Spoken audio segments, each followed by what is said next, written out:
انقلاب زن، زندگی، آزادی و پس از قتل capital of the European Union as Revolutionary Guard Corps, IRGC, and declare it what it is, a terrorist organization.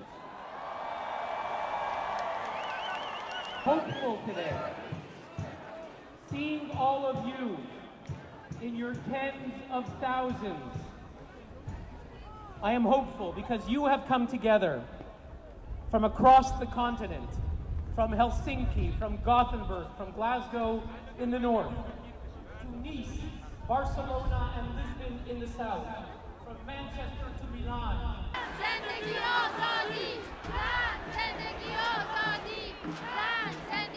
For the rights of women, for the right to life.